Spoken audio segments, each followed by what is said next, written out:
All right, welcome to Halitics. I'm Hal Ginsberg on Monday. So glad to have you with us. We were just getting a few tech issues straightened out in case you were one of the folks who was listening when we just started the program. Arlen, great to have you with us again. How are you doing?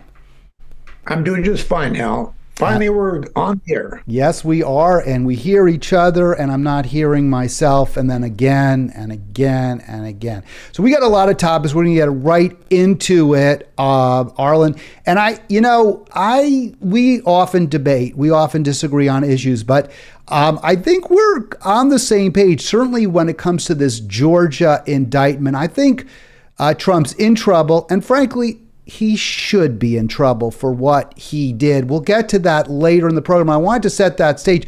Where I really want to go, though, Arlen, on this is, are you worried? I mean, are you worried not about whether Trump's a bad guy? I know you think he is. Are you worried, though, that Trump could win? I'm not too worried. I don't think they'll nominate him, that they just would realize that they couldn't stand a chance in the general election. So they'll have to come up with something, I would think. But, anything's possible with Trump. As we know, he does everything different than everybody else. And sometimes he's successful. He's been pretty lucky so far. I mean, I don't think he'll be, I can't see him nominated as president, but it's possible. I don't know how you wouldn't see him nominated. I mean, the numbers have him way ahead of any other Republican. And let me see if I can get this on screen for you to share. I mean, I would think, it doesn't matter. The Republican voters, Trump's base, they don't care about no indictments. And I'm not sure they should. I mean, I don't really care much about indictments either. I care about who's going to pursue the policies that I want them to pursue. I mean, I'm sure if Joe Biden, I'm worried that Joe Biden will get elected. I'm worried that Donald Trump will get elected. They both worry me. I don't care much about indictments. Aren't really relevant to me. I'm sure if Joe Biden if there was something that came out that Joe Biden had actually used his influence to help his son, Hunter, you'd still vote for him. It wouldn't stop you from voting for Biden. So why would you expect that what's coming out about Trump is going to keep people who think he's a better candidate, who they think he's the best person to be president? Why would you think it'll stop them from voting for him? Well, for one thing, it's a long way till November of next year. So a lot of things could change and a lot of things could happen. He's going to get probably indicted in Georgia, and that's going to be a pretty severe penalty, I would think. I've heard the RICO charge would be a mandatory 5-year sentence. I don't know I can't imagine that happening, but that's what is supposed to happen. That's supposed to be what it's supposed to be. So, it's just, there's so many variables from now till, election day that, I think the Republicans are going to figure out they just can't nominate him or they're going to lose. All right, this is Halitics. I'm Hal Ginsberg with Arlen Grossman. Don't forget, click like and click subscribe, bottom right, if you haven't yet done so. That's all I really ask. I don't ask for a lot. Well, I ask for two things. I love it if you call, and I really want you to click like and click subscribe. So I guess maybe that's three things. Click subscribe. Forget about the likes. No, I don't ask for money. No, I never ask for money. I don't feel that that's right, because I'm comfortable, and I don't feel right asking people who may not be doing as well for money. This is my labor of love. I do want it, but in terms of getting money, yes, if I get 1,000 subscribers, Arlen, I will start getting small checks from Google. So, and people can make a living doing this. It's not easy. And it takes a long time, and very few do, but it is possible. It is just barely possible. All right, I don't see the way we remove politicians from office who've been elected is through impeachments, not convictions by courts. I do think there's a good shot Trump will get convicted. I'm going to play a video or audio, which I think is pretty strong evidence that he is guilty when it comes to the Georgia charges. Of course, he hasn't yet even been indicted, much less had a trial set or anything like that. But it doesn't look good for him, I believe, based on the evidence we have in Georgia. That's what I say as a lawyer. I don't know how he doesn't get picked. He's got 4 times as much support, 5 times as much, 6 times as much support as DeSantis, who's running such a distant second. No one else is even in the same ballpark as DeSantis, much less Trump. If you look at these numbers, Trump is dead even right now, despite all the news, which you and other Democrats believe should be dispositive, right? I mean, as far as you're concerned, it's mind-boggling that anyone would even consider, and I do apologize for that. I thought I had my audio muted here. It's mind-boggling as far as you're concerned that anyone would vote for Trump, right? And yet there it is, basically a tie, Arlen. So why wouldn't he be the nominee? Why can't he win? Well, like I said, there's a lot of variables, a lot of things could happen, a lot of charges could, come up and things going on in court. So I don't know exactly, but it's just hard to imagine him, getting that position when he's surely going to lose. At least I think he's going to lose. Now, why he's tied with Biden now, I think that has a lot to do with, there's a lot of right-wing radio and television and internet that's pretty powerful. And I think a lot of people listen to it and watch it. And I think that might influence people, especially when they keep hammering Biden, about everything, including Hunter and you name it.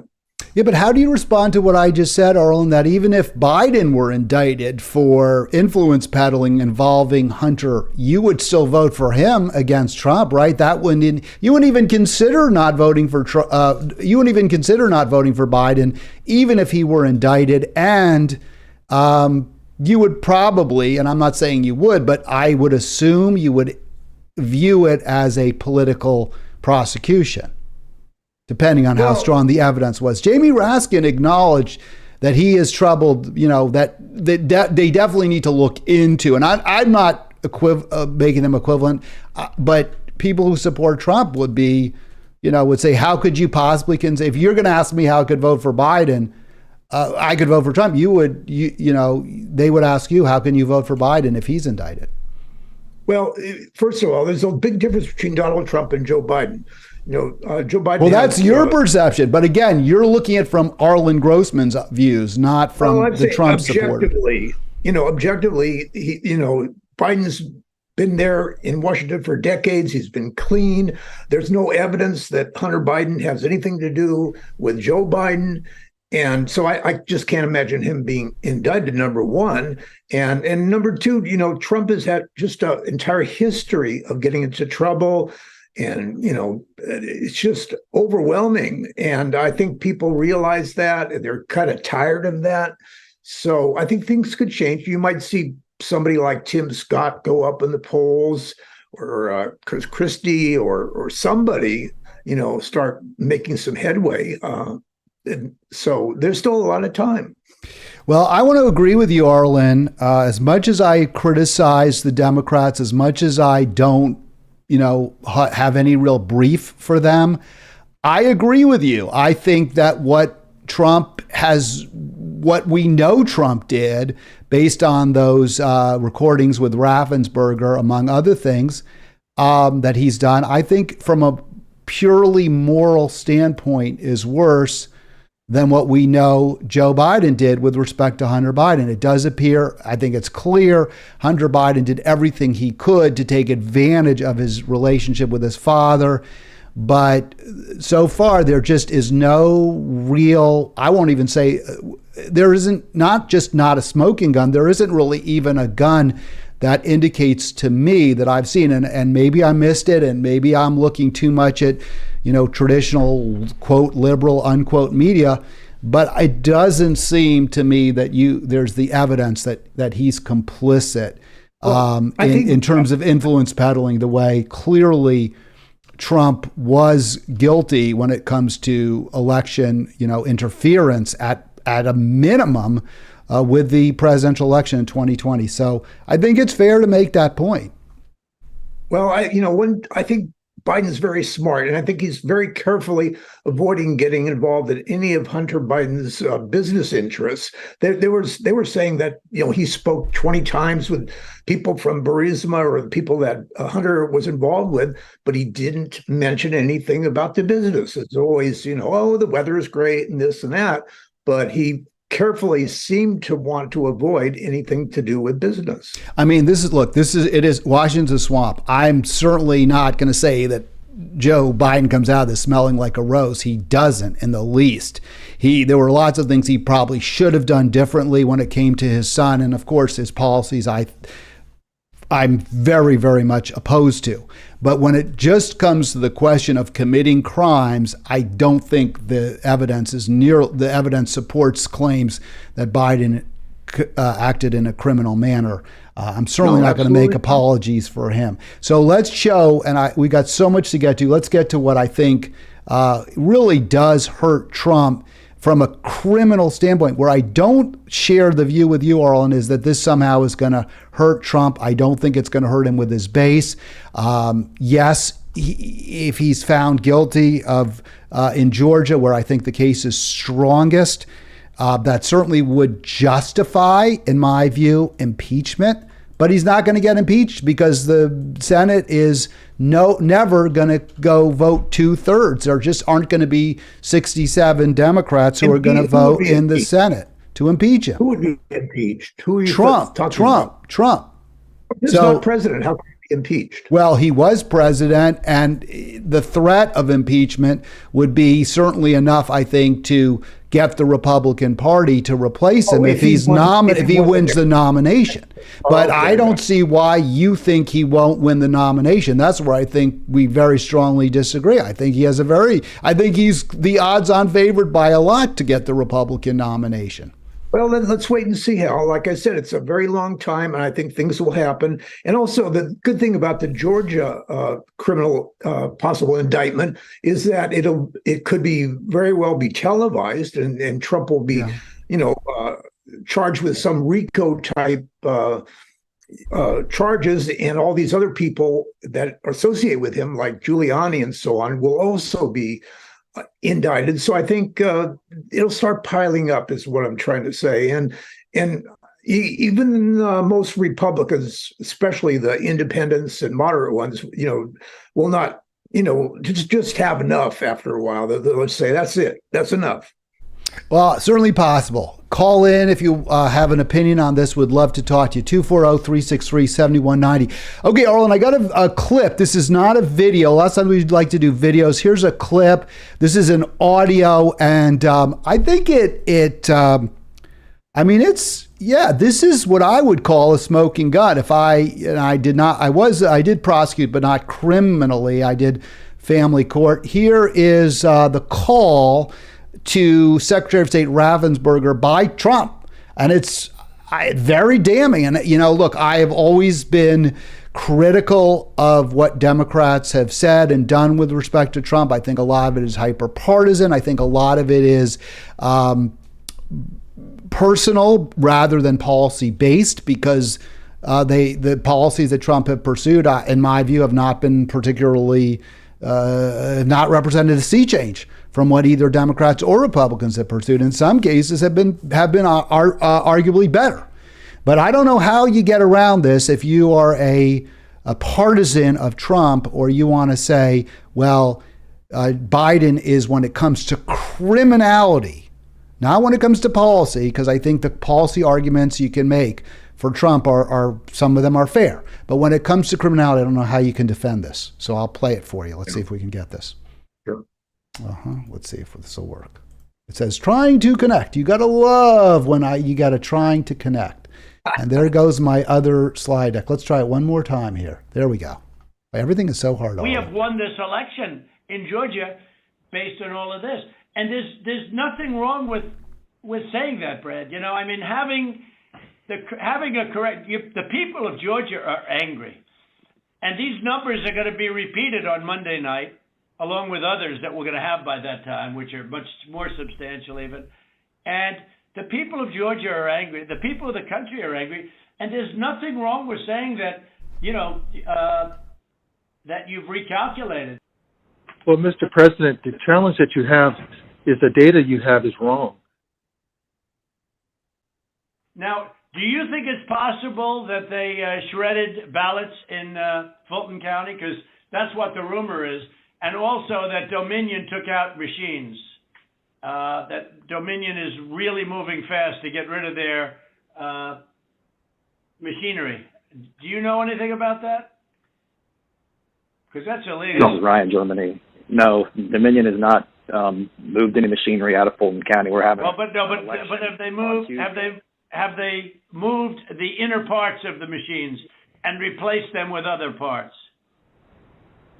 No. All right, I want to stop it right there because to that point, you can see Trump is fishing around. He's trying desperately to come up with some rationale for the election having been stolen from him, that there were additional votes that weren't legitimate, that were counted by these voting machines. And I don't trust the voting machines at all. But I mean, those were what they use, and he comes up with this argument, and there's zero reason based on exit polling. I mean, I always was very suspicious of the results in 2000, especially those in Ohio that came out of voting machines there. I still am. Same with 2004, based on exit polling, based on a lot of other things. There's nothing to support, as far as I can tell, as far as I know, nothing supports this concern that Trump is this alleged concern. But still, I, to this point, have not heard anything that I would say is illegal. I mean, he's just asking, to that point, he's asking questions, Arlen. I don't want to add anything. We're going to play some more, though, where I think it really crosses the line. Okay. So basically what Raffensperger and his lawyer say are, no, we don't have anything that supports the concern that maybe there was something hanky-panky with those voting machines. So to continue. You sure, Ryan? I'm sure. All right. So now continue. You should want to have an accurate election. And so you're a now Republican. now it sounds like he's starting to cross we do have an over. accurate election. No, you don't. No, you don't. You don't have. Not even close. You're off by hundreds of thousands of So votes. there's no evidence to support that. You Just know what saying they did, and you're not reporting it. So now it starts to sound like threats. Now here's where the threats come in, Arlen. And you can't let that happen. That's a big risk to you and to Ryan, your lawyer. That's a big risk. But they are shredding ballots, in my opinion, based on what I've heard, and they are removing machinery, and they're moving it as fast as they can, both of which are criminal fines, and you can't let it happen, and you are letting it happen. I'm notifying you that you're letting it happen. So, look, all I want to do is this. I just want to find 11,780 votes, which is one more than we have, because we won the state.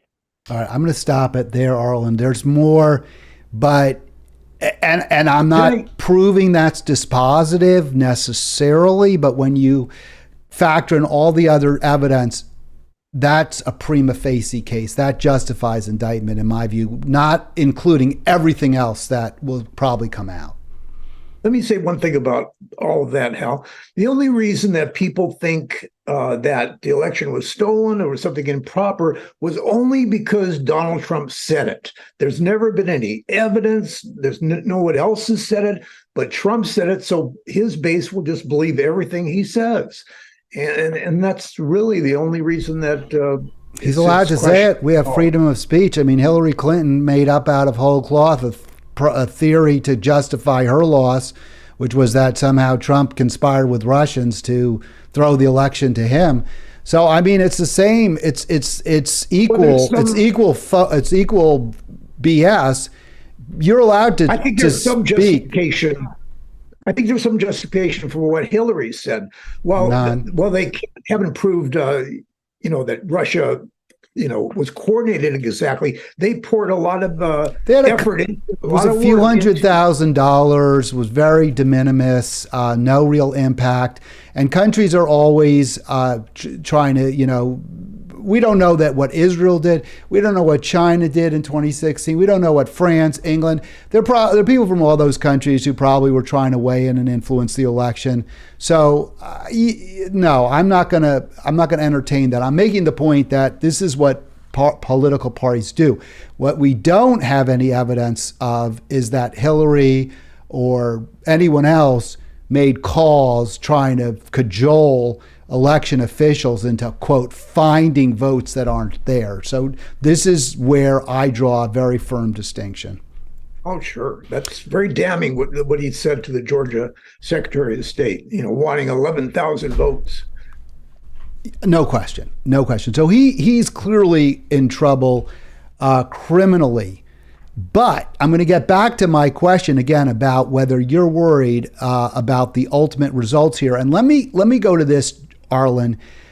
There's a lot of talk that the Democrats are in trouble because, in part at least, because of Dr. Cornel West. Now, we do have Democratic primary coming up. There's basically the mainstream, the corporate media, and I won't say they're not ignoring RFK Jr. and Marianne Williamson. To their credit, they're interviewing them, but they're basically, I think, are viewed as minor candidates who have really no chance, and I think that's probably fair in this case. But and they will be off the ballot, right? Presuming, and I think it's fair to say that barring something very, very unforeseen at this point, or very unlikely, Joe Biden will be the Democratic nominee, and he will not have to worry about either RFK Jr. or Marianne Williamson taking votes from him in the general election. That is not the case with Dr. Cornel West, who will be on the ballot in many states, maybe all.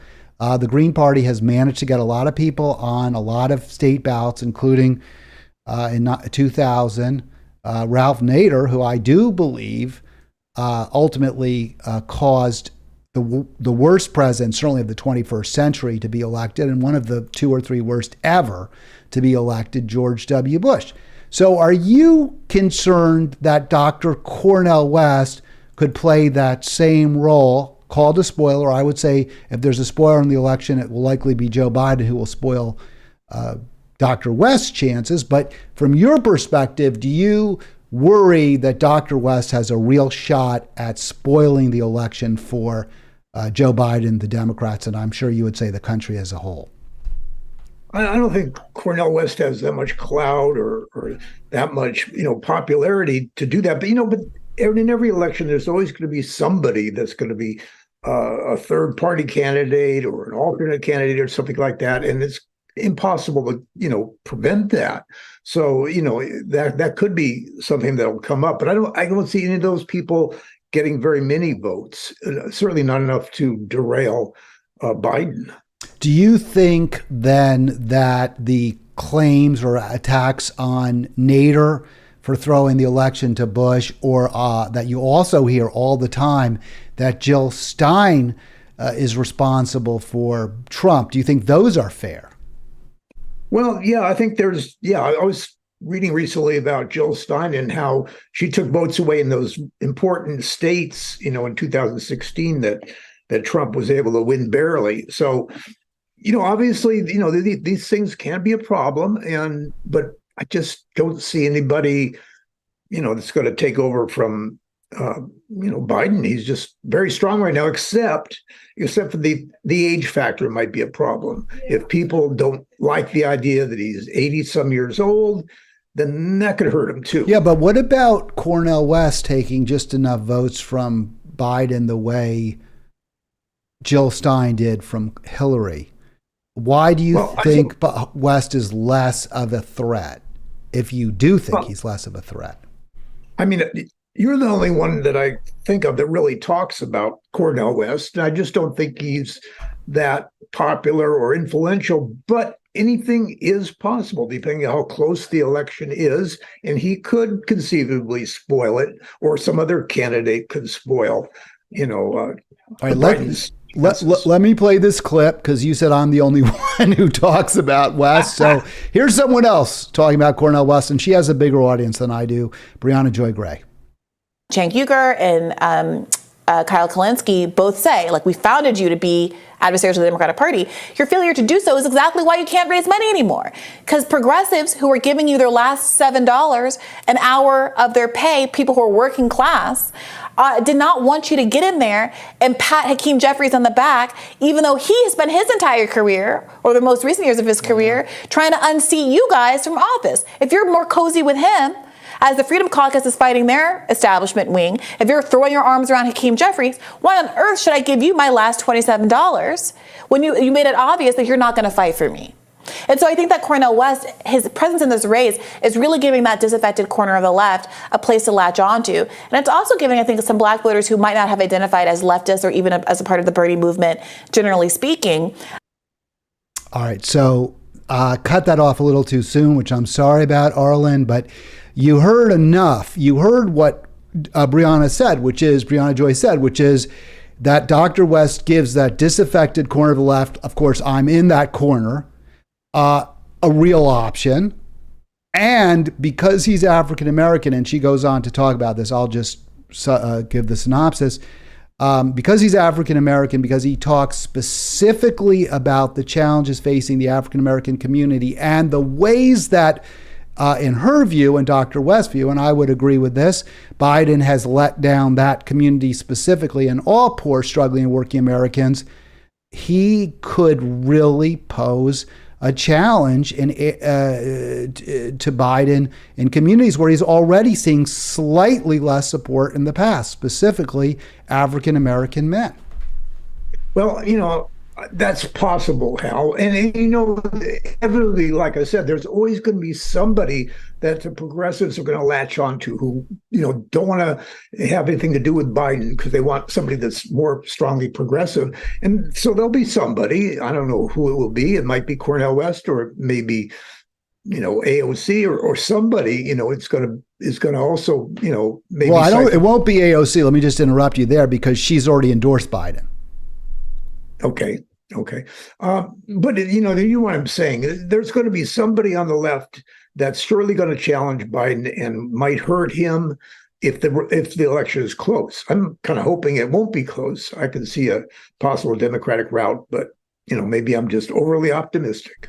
I don't know that you are. I'm to some degree I'm playing devil's advocate. To some degree here I'm trying to draw you out and point some potential storm warnings on the horizon. But certainly in the recent special elections, I think the Democrats have outperformed. Although I would hardly say the economy is booming for poor, struggling, and working Americans. It's not doing badly. Unemployment is down. A lot of people are having trouble paying their bills, but I can't believe most are going to blame Biden for that, since this has really been since the 90s. We've seen ever greater gaps in wealth and income equality, and we've also seen just how tough life is for working people. I don't know that it's become noticeably tougher under Biden. Of course, relativity is so important.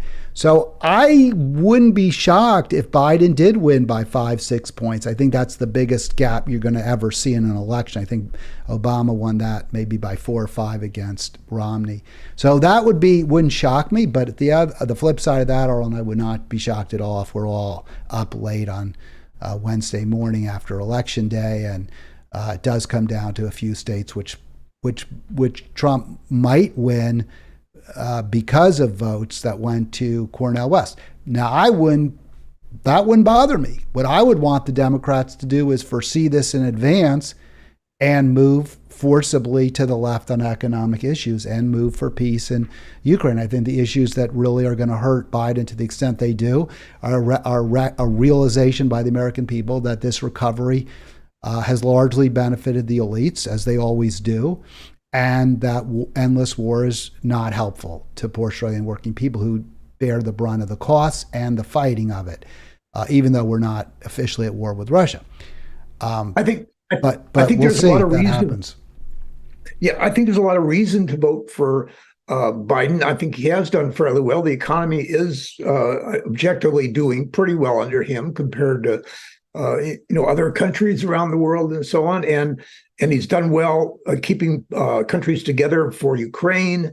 and he's got these projects being built all around the country. There's a lot of reason to vote for him. That's why I'm a little bit baffled why Trump is still about even with him on the national polls. But I think Biden's got a lot going for him if he could sell it well enough. Well, again, this is kind of my sort of pro-Biden show where I'm trying to at least come up with the best arguments to vote for him. I do not support him. I will vote for Dr. West, even if the election is extraordinarily close. I don't see a big enough difference between Trump and Biden to on policy that it would matter to me. I know you do, but I'm also, and I want to just be real upfront, and maybe that'll change. This article in the New York Times I thought was pretty strong, was about as good as you can get when it comes to arguing for Biden, and it's not ultimately as good as you might think, in my opinion. So this is from yesterday's New York Times. Clean energy futures arriving faster than you think. I do believe let's say the three biggest issues, and they're all very, very intimately related that we face: climate catastrophe, endless war, income inequality. So here we go. Clean energy futures arriving faster than you think. We're pivoting away. So that's very, very good news from the oil, gas, and coal. And certainly that's a positive. And I want to get into this article. We don't have a ton of time, sadly, Arlen, because we spent a lot on some other topics, but I want to see if we can focus on this. So renewables are really growing. And you can see here, I think you can read the whole thing. I tried to get it into it.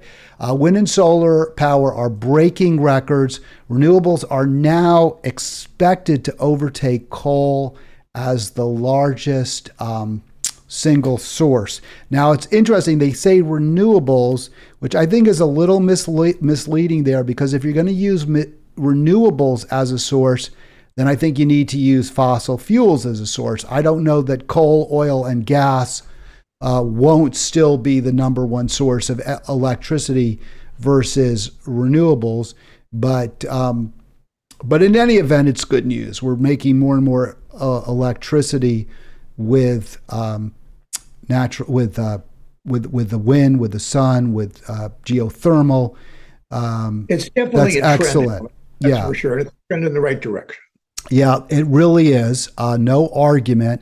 And, I'll give Biden credit for that, or at least some credit for sure. Let's see if we can get a little more information up here. Biden's, the bill that he pushed a lot of bills. The Inflation Reduction Act certainly was one that really had a focus on clean, green energy. And you can see the basic thrust of that bill was to provide these massive tax breaks for those who either generate or use clean, green renewables. Starting, the original plan was $391 billion, but in fact, we're going to be giving $1.2 trillion. It's now estimated through 2031. Of course, there's a cost to that, Arlen. That's $1.2 trillion less in the U.S. Treasury. I think in the end it's worth it, but this is why I'm not thrilled with tax breaks, because they do mean we've got to come up with that money, or at least some money from somewhere, to replace the lost income from those companies. Well, the obvious thing to do to raise money is to tax the rich more. I mean, that's been pretty much established. I don't know if it's enough, but it'll certainly help a lot. Tax the rich more, cut out all subsidies for oil and gas, which are almost impossible, unfortunately, to kill. And that's an area where Biden has failed, frankly. He's also been, and we'll get to it in a little bit, where where I have problems with Biden. But one more quick slide about what the source of the push, right? The incentives towards clean, green energy are some regulations, and I do believe in regulations. Regulations are hastening new federal pollution limits on tailpipes and smokestacks. Very, very tough to get that through Congress. Hasn't happened. And also the states, and there you see California, but New York also and other states are really helping cut reliance on gasoline as a source And even Texas has energy. a lot of renewable energy going on. It does. It absolutely does. It's a big part. And we're hoping, Arlen, that in the end, that the growth of wind energy, not just in Texas, but also in Oklahoma, will put enough pressure on the Republican Party to be a slightly less oppositional. Right now, because they're completely in the pocket of the oil and gas industry and coal industry, and certainly in West Virginia. Not to say the Democrats aren't also corrupted by fossil fuel money, but it seems clear that it's worse among the Republicans. They still remain adamant against any kind of renewable. Well, the difference is the Democrats do believe in climate change. Republicans generally do not. And with all these weather events we're seeing, like Hawaii and all around the world, Yeah. I think more and more people are going to have to believe that climate change is a very, a strong factor in all of that. No question about it. And you see here, again, from the New York Times yesterday, most Republicans want the country to continue burning fossil fuels. And what the Times doesn't tell you, and I don't know if this frustrates you, Arlen, to the degree it does me, is they don't point out that the Heritage Foundation's policy playbook, the Republicans and Democrats like Joe Manchin, who oppose any kind of efforts to rein in the consumption of fossil fuels, are corrupted by fossil fuel money. I think that's what I find so frustrating. The Heritage Policy Playbook, written by fossil fuel industry lobbyists. Doesn't it irritate you that even the New York Times can't just come out and say that the reason we're seeing pushback, aggressive pushback, especially in the Republican Party, but also from some Democrats like Manchin, is a direct result of a corrupt government? Doesn't that frustrate you that the New York Times won't say that? Yeah, I would prefer that they say it like you say it. But, by the way, you brought up the name Manchin there, and he's somebody that could certainly spoil the election for Biden because he's, threatening to be on a third party, no names ticket or whatever, no party or whatever it's called. And, he could certainly siphon a lot of votes away from Biden. No question. I know that's a concern, but I would respond to some degree that I think Manchin is somebody who could threatens to take votes from both Biden and Trump. Wouldn't you say? I mean, I think that he has a lot of appeal, especially, among Republicans, especially Republicans who probably are less inclined to vote for Trump, such as the country club set. They probably aren't real thrilled with Trump. They aren't real thrilled with Trump, but they might vote for him over Biden for whatever, if they're strong deregulators and the like. Wouldn't Manchin be the person who could actually rally support from Trump and hurt Trump as much as hurt Biden? Yeah, I think, you have a strong point there because Manchin's just the type of guy, who the way he is, that he straddles the line for both parties. Sometimes he's on the Democratic side, sometimes he's on the Republican side. So certainly he would cause problems for both parties, I think. Yeah, that's why I would think if you're a strong Democratic voter and supporter, I would find ultimately Cornel West to be more threatening, more worrisome, more likely to help defeat Biden than I would our other friend there, Mr. I believe Cornel West is a friend, but Manchin, not a friend yet. And Manchin, I think, in some ways is less threatening to Biden's reelection bid because to the extent he takes votes from, in the general, I think it could come from both parties. Okay, go ahead. I think that, brings up the fact that all these things that we're talking about wouldn't happen unless our election system wasn't so messed up. And, we've got the Electoral College, and each state matters. In some states, it doesn't matter who you vote for. And, there's so many variables that, third party candidates could, hurt somebody by winning votes in some states, and we're just have such a broken electoral system that that's a big part of the problem that we have. All right. So back to, and I agree 100%. I'm just going to let that lie because, again, we don't have that much time. But yes, the Electoral College is a absolute travesty. We need to move towards, I believe, some type of single ballot where you rank your candidates. And I think that would resolve all of this. Then, I would rank Dr. West first. If I was really convinced, if Biden convinced me that he was clearly better than Trump, I know you are solidly there. We don't agree. If he did that, I would vote for him second. And then there could be no argument of spoilers. You could actually vote for West second. So you wouldn't have to, or you could even vote for West first if you really liked him better, and it still wouldn't hurt Trump because still wouldn't hurt Biden, because if West, once he's knocked out, then your vote would go right to Biden. So it seems to me that's where we need to move, and I think that would be much more democratic. But we're not there, unfortunately, Sally. I'd be very happy to see Cornel West as president. It's just I don't think he doesn't have a chance in the world. That's yeah. No, I hear you. So what Biden has done, it appears clear, has really stimulated the clean green energy movement in this country and has led to a lot more investment. And it may well be that we'll be generating more electricity from renewables than from fossil fuels certainly by the end of this decade, and more than from coal by within a year or so. But the bad news is no matter how much energy we generate from renewables, Arlen, it doesn't do anything for the environment unless we substitute the renewable generated energy or electricity for energy that is created by fossil fuels. And as of this year, the hottest ever on record, we're still putting more CO2 into the atmosphere, the primary fossil fuel, than we've ever done before. Yeah, that's true. There's so much that needs to be done and so much that it's so messed up right now.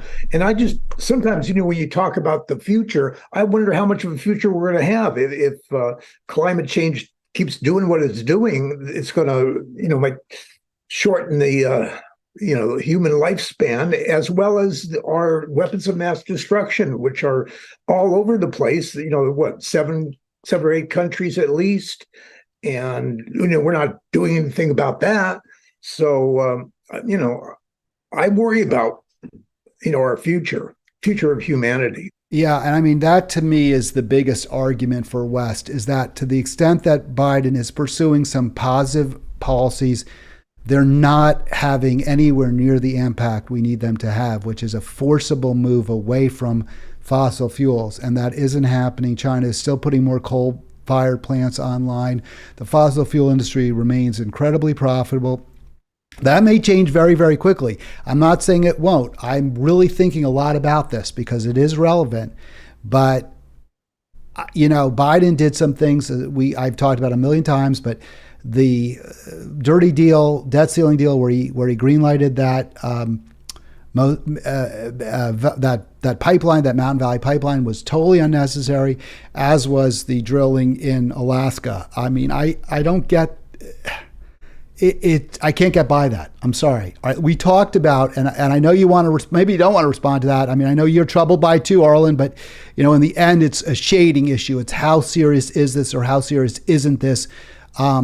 I think if we look at the extreme weather and extreme weather events, there's a couple that are on my radar. And I want to, we've seen a lot about what's happening in Hawaii.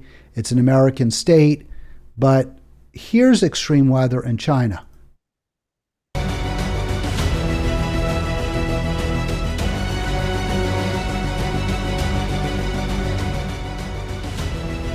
So August 2nd, the most rain fell on Beijing since the 19th century. And it's almost 1 million people evacuated. You can see this incredibly swollen river. People are just hanging on. There's a car in that river. They're saying ultimately 130 million people impacted. So I'm giving the narration because It's just extraordinary, Arlen. I could not believe it when I saw these movies. This is not, that's not a river. Then like, share, and subscribe to Mirror Now. And she tells you to subscribe just like I do. So there it is. I was just astonished. This is this month, a little over a week ago. Anything you want to share, add to that? Well, you know, this stuff is happening so much faster than even we anticipated. Even the people who are strongly talking about climate change, they're surprised at how fast all this stuff is happening, and it could just get exponentially worse. So, but you know, one of the problems I think is that in our capitalist country, there's nothing more important than profit, money, and even if the whole world is falling apart, it's going to be hard to beat those who have the money who want to keep things the way they are. Yeah, I mean, absolutely. And that was purely an extreme weather event. We'll get to Hawaii in just a moment. But the fires in Hawaii have, it's multiple factorial, as they say. Hotter, drier weather in Maui was a major factor, but also all the brush that has accompanied the de-agriculturalization of parts of that island. A lot of farms stopped growing. They stopped the irrigation, and cropland was basically left vacant, which was overrun by weeds and other plants that have proven to be not fire resistant, at least, and just burn up. So they were kindling. So there are a lot of factors, multiple factorial. You can't say that about that rain. That's just climate change writ large. There isn't some argument that if government policies had been different, there wouldn't have been the hardest, most voluminous rainfall in 140 years in Beijing. Yeah, it's a major problem and existential problem, really, because, you know, if this continues the way it is, you know, we're just not going to make it. But by the way, another factor here is that the poorest countries, the third world countries, are among the most hurt the most because, you know, they can no longer grow crops, they can no longer survive, so they have to keep moving to countries who can, you know, help them make a living. So you're going to see a lot of immigration going on, which of course unsettles a lot of the political scene. You know, there's just a lot going on. Well, no question, climate refugees is a real thing, and we're seeing that. Before we get to the next video, which will be of Lahaina, Hawaii, were you ever there? Because I actually did visit Lahaina when I was in Maui. You may remember many years ago when I was in Monterey, I took a trip there with my family, and it was a beautiful city, beautiful old town, probably dating back to at least the 19th century, and now it's just a smoldering ruin, Arlen. Yeah, it's horrible. Yeah, we've been there, and yeah, just hearing the stories today about, you know, people having to. I heard one story just a little while ago about some guy drove his car up to the shore and just ran into the ocean from there, but his friends stayed in the car with all their pets and all that, and were overwhelmed and killed. I mean, this stuff is happening over and over and over again there, and we're going to probably hear about hundreds, if not 1,000 or more people killed, you know, in Hawaii. Is that right? I know the number was close to, if not 100, confirmed this morning. It keeps going up. It was 53 on Friday. Today's Monday. Friday, when I last spoke, it was 53. It's now, the last I checked, it may be higher than this. I saw 96. Arlen, have you seen figures that are that what I have seen is that they haven't gone that far into the wreckage yet. There's only like 3%, you know, gone into the wreckage and seeing what's there. So you got to expect there's going to be people, you know, lots and lots of people in those buildings that are just weren't able to get out. I saw thousands missing or unaccounted for. Yeah, so maybe that's where you got your number. It certainly seems plausible. It's horrible.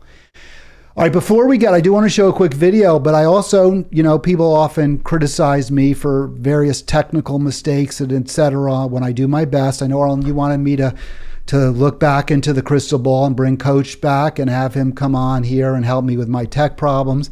I'm glad to report that when I was looking at videos and we're seeing all the emergency conditions, the weather that we're getting, the extreme weather, someone who was using this as an opportunity to advertise their solar survival tool. So I want to just note, I don't know if you can see that on your screen, Arlen, but the very bad what would you call it? Spelling error. Yes. I mean, you're putting this out there.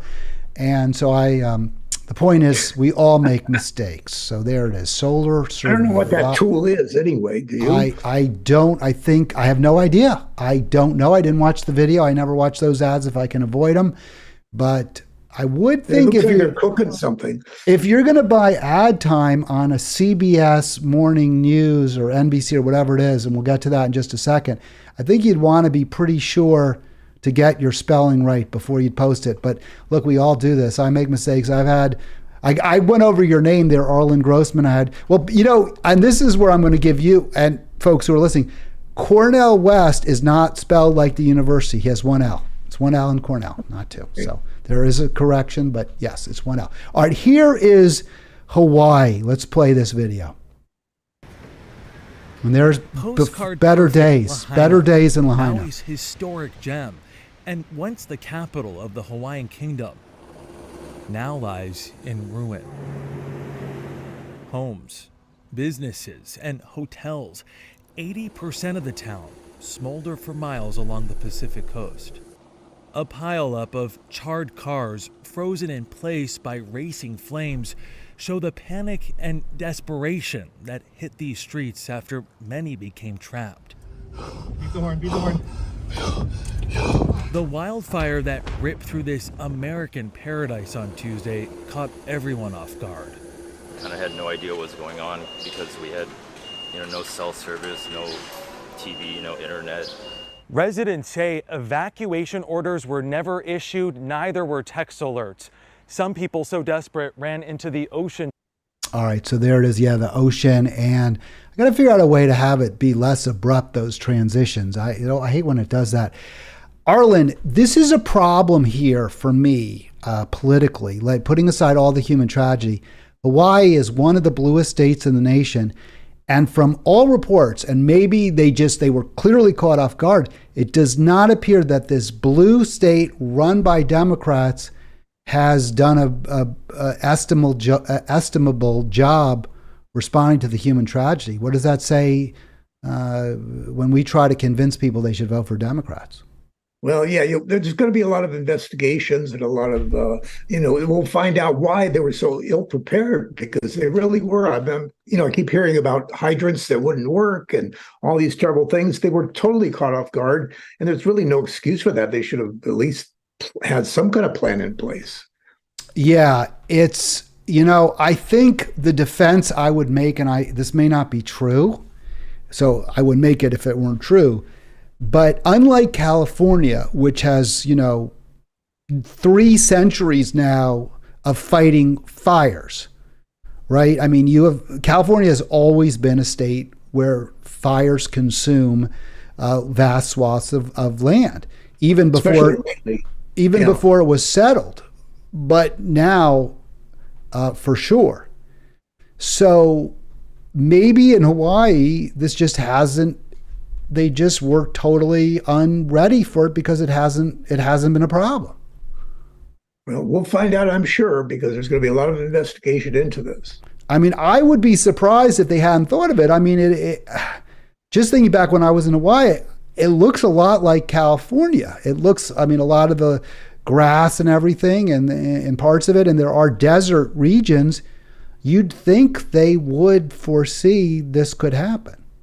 Anywhere there's a lot of trees, a lot of forest, you have to think about fire. And, just like in Canada, they were totally overwhelmed by the fire that happened in their country. And it's affected a lot of us, in the northern United States. So, yeah, there's got to be more futuristic thinking and planning, because these things do happen. It's a climate catastrophe. We've got to address the factor, the fossil fuel burning, which makes it more and more likely to happen, as well as the way we have been settling, right? In the way we build cities, the way we develop communities should all be with the first thought, hotter, drier temperatures? How do we avoid fire? Or in some places, wetter temperatures, like we just saw in China.